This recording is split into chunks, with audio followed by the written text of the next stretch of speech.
Alors, ici, au Centre de formation esthétique automobile du Québec, on offre des formations depuis 1994.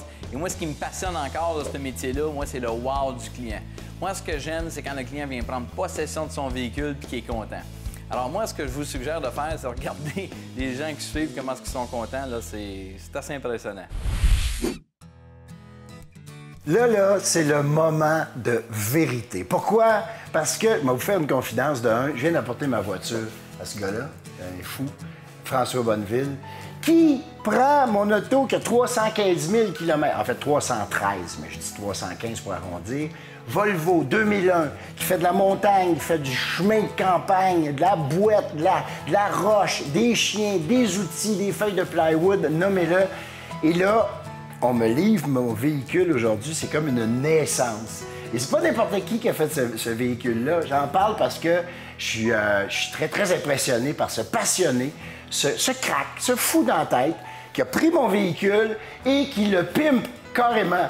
Et probablement que je la reconnaîtrais même pas tellement qu'elle était sale, tellement qu'elle était en mauvais état. Je suis gêné de le dire, mais il faut que je le dise, je suis quelqu'un d'honnête dans la vie. Alors, François, c'est toi ce fou-là? C'est moi, ça. Hey, François et Jessica, oui. Qui a travaillé sur mon char. Mais en fait, c'est pas juste toi qui as travaillé. Ah, c'est tous mes étudiants. C'est tes étudiants qui sont aussi fous et qui vont devenir aussi fous que toi. Oui. Là, c'est-tu le moment, là? Est-ce qu'on la monte? Est-ce qu'on la... Oui, mais là, premièrement, là, je veux pas que tu t'attendes à ce qu'elle devienne comme un nœud. Il y a quand même 313 000 km. C'est vrai. Parce que les premières fois que je venais ici, mes véhicules étaient un petit peu plus jeunes. Donc, la job était plus facile. Oui. Mais là, je t'ai pas rendu la vie facile. Non. Hein? T'es-tu fâché contre moi? Je suis pas fâché, mais j'espère que tu vas être content. Ah, je suis toujours content. Et pour moi, ça m'impressionne parce que c'est quelque chose que je fais pas moi-même. Je l'ai dit, je magane mes chars et tout ça, mais une fois de temps en temps, c'est important de le faire pour retrouver son ancien véhicule, retrouver sa peinture originale de un, et puis l'intérieur qu'on verra tantôt. Alors, est-ce qu'on la monte, cette auto-là? Premièrement, je vais te demander, Jessica, tu vas m'aider. On va juste tirer sur la petite couverte comme ça ici. Ah! Wouh! Hey boy! C'était magané et elle est comme neuve! François, elle est comme neuve! Je sais, on monte pas ça. On ne pas. Regardez-moi ça! Hey, tabarouette! Elle est venue formidable. Elle était maganée. Il y a eu de la petite roche et tout ça. C'est sûr qu'on fait pas de peinture, là. C'est sûr. Mais vous ramenez l'original de cette voiture-là. Ouais. Puis j'ai l'impression qu'elle est neuve, là. Très, très, très honnêtement. Qu'est-ce que tu fais? Je vais t'expliquer. Comment tu fais? Là, tu prends pas du savon à vaisselle pour faire ça, du Tide, tu prends pas du Turtle. Non. Puis, La dernière affaire qu'il faut que tu fasses, c'est du savon-vaisselle. Clairement? Non. La première chose, qu'est-ce qu'il faut comprendre, c'est que c'est un véhicule foncé comme ça avec les années. Il y a plusieurs égratignures, des toiles d'araignée qu'il y a sur la surface de la peinture. Alors là, ce qu'il faut faire, c'est une bonne décontamination avec la pâte d'argile. OK? Ça, c'est la première des choses pour enlever tous les petits picots de poussière de frein qui se ramassent sur les parois latérales de vos véhicules. Tu l'as lavé comme il faut, tu l'as rincé avant de faire ça. Là, ça, c'est facile. Après ça, ça, c'est niaiseux. Ça, c'est facile. C'est la base. Right. OK. Pâte d'argile. Après ça, là, ce qui arrive, c'est qu'au niveau de ta peinture, pour enlever les égratignures, il faut utiliser des étapes de polissage. D'accord. Donc, il y a 4 étapes de polissage. La première sert à enlever environ 80 des égratignures de surface. La deuxième, on va rechercher le lustre original. Et la dernière étape sert à sceller la peinture. C'est une protection, un peu comme une cire, si on veut. D'accord. Mais plus durable. OK. Et ce qui fait que ma peinture va garder ce lustre-là plus longtemps. Tu protèges le lustre. Ça empêche aussi la poussière d'adhérer à ta peinture puis l'altérer. Mais là, si tu vas encore dans la montagne puis toute la kit, là, c'est sûr que ça va revenir. Là, on va y faire attention. Je vais prendre le char de ma femme, qui est ça, encore plus vieille. Puis peut-être que je vais t'apporter. Parce que le fun, c'est que tu me la nettoies à chaque fois que tu me la ramènes neuve. Alors, j'ai l'impression d'avoir un véhicule neuf totalement. Mais on a quand même des limites aussi. Il faut que tu comprennes que ça, on ne peut pas faire ça trop souvent sur un véhicule. Non. Pourquoi? Bien, premièrement, c'est parce que les produits sont parfois micro-abrasifs. Ça amincit un petit peu trop la peinture. Très bien. Il y a beaucoup de centres d'esthétique au Québec qui utilisent des produits trop forts. Fait que là, à ce moment-là, ça amincit la peinture. Moi, ce que j'ai voulu faire, c'est que je voulais utiliser des produits qui sont beaucoup plus doux, mais c'est plus long pour nous autres de faire les étapes. Mais à ce moment-là, la peinture vient plus belle. Puis avec les 4 étapes de polissage qu'on a faites, je pense que... Formidable. Pour un véhicule de 313 000 km, c'est quand même bon, là. Écoute, je pourrais la remettre à vendre. Là. Juste te montrer l'intérieur ici. Oui, mon cher. Regardons ça. Wow! Wow! À l'intérieur, qu'est-ce qu'on fait? C'est qu'on lave toute la voûte, tous les vinyles partout, à brosse à dents, d'un petit crack, les tapis par extraction aussi à l'intérieur, nettoyer les cuirs, les bancs. C'est pas vapeur, mais c'est... par extraction. Par extraction. Oui, on entre de l'eau, on la ressort. Et voilà. On la ressort, on entre de l'eau. Plusieurs étapes, je présume. Oui. Tu enlèves le rough au début. C'est ça. Parce qu'il y en avait du calcium. T'as déjà suivi le cours, Bernard? Non, mais c'est parce que de fois en fois, j'apprends de quoi, moi, quand je viens ici. C'est bon. Et c'est de t'observer parce que faut pas que les gens aient peur. Ici, bon, c'est tellement propre, c'est tellement impeccable et tout ça, mais il y a une technique de base. Il faut être fou, il faut y aller étape par étape. Ça peut paraître long, ça peut faire peur aux clients, dire Moses d'affaires, ça va me prendre 3 jours et demi de retrouver mon auto. Non.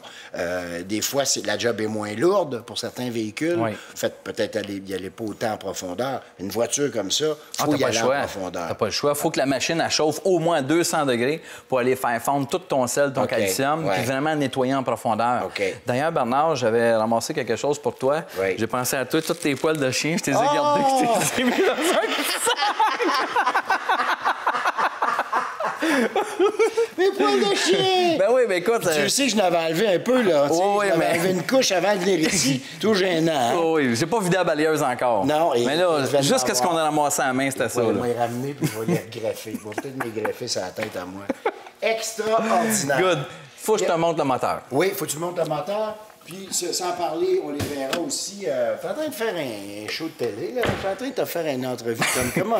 Écoute, tu me diras comment je te dois. Puis les mags sont venus beaux. On verra les images pendant qu'on en parle. Là. Les mags, vraiment maganés. Mais c'est parce que les mags, le problème que tu as, c'est que tes pads métalliques, ils ont créé beaucoup de rouille sur tes roues en alliage. Fait qu'il a fallu y aller avec un acide spécial à brosse à dents. Le faire 3 puis 4 fois à ce moment-là aussi. Là, puis t'as pas passé petite peinture, retouch et tout ça. Oui, mais ça, on ne dira pas où. On ne dit pas. Non, on ne dira pas où. On se garde le secret. Juste toi qui On se garde le secret. Bon, regarde le moteur. Voilà. Ça aussi, ça m'impressionne. Je fais moins pas. Hein? Faut faire attention à mon langage. Oui, Il sort du concessionnaire. Ce qui arrive, là, c'est qu'avec le temps, il y a beaucoup de poussière qui se ramasse dans le moteur, OK? Fait qu'à ce moment-là, ce qu'il faut faire, c'est qu'il faut vraiment dégraisser, nettoyer avec des produits conçus pour ça, tout en prenant en compte de faire attention aux pièces électroniques. L'alternateur, le computer... Il faut vraiment faire attention. Parce que tu as une technique, tu couvres certains connecteurs, je suppose, ou t'es oui, tu n'as pas le choix. Tu n'as pas le choix parce que ce qui peut arriver, c'est que le check engine peut allumer dans notre langage. Donc, c'est soigneusement dégraissé, nettoyé. Et toutes les petites places qu'il y avait comme de la rouille, ce qu'on fait, c'est qu'on prend un petit peu de peinture puis on met des petites retouches.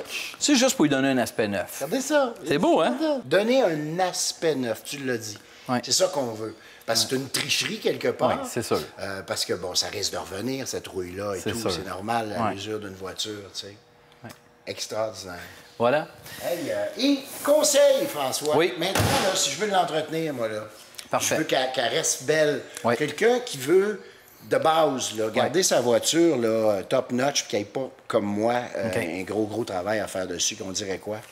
Première étape, premièrement, c'est qu'il faut comprendre qu'à chaque fois qu'on lave un auto à la main, il se produit des petits égratignures. Ça, c'est la première des choses. Alors, nous, ce qu'on conseille, c'est d'aller les lave-auto sans contact. Mais là, tu vas me dire, François, je l'ai déjà essayé, lave-auto sans contact, ça ne fait pas une job parfaite. Dans la mesure où on a fait un beau scellant de peinture comme on a fait là, si tu le laves prochainement, ton travail va être bien fait quand même. Après ça, on va te suggérer un produit pour l'entretenir. C'est une petite cire minute. C'est un spray que tu vas vaporiser, tu vas essuyer. Je vais t'en donner une bouteille tantôt, tu vas pouvoir le faire sur ton auto. Et à ce moment-là, ce que ça va faire, c'est que ça va hydrater ta peinture. Et ce que ça va faire, c'est que quand tu vas nettoyer la prochaine fois sans contact, vu que ta peinture va être fraîchement traitée, ton problème, tu n'auras plus. Pourquoi? Parce que la pression va être assez forte pour déloger toute la saleté de ce véhicule, puis tu vas le laisser comme ça. C'est certain qu'un truc de même, on donne pas ça à tous nos clients, parce que, sincèrement, tu n'as plus jamais besoin d'en venir nous voir. Non, mais je le dis à tous mes clients. Moi, je le dis à tous mes clients. C'est pas parce que c'est toi, là. Mais ce que je veux faire, c'est que je veux vraiment enseigner à mes clients comment entretenir leur véhicule, parce que c'est pas avec mon client que je veux faire de l'argent éventuellement, c'est avec tous ses clients à lui, ses références, ses amis. C'est certain que toi, tu vas te promener avec un Volvo de 313 000 km, tes collègues de travail, tes amis vont dire « Wow, Bernard, comment tu fais pour garder ça beau de même? » Mais c'est là que tu vas me donner en référence. Absolument. Fait que moi, c'est pas... Moi, je veux plus leur faire ton auto. Non, mais je veux faire sur tes amis. OK. Fait que c'est bon comme ça? Une autre fois, peut-être? Une autre fois. Un autre char. Ouais, Dieu. Tape là-dedans. Hey, Merci beaucoup. super. C'était bien fin. C'était vraiment Merci cool. beaucoup.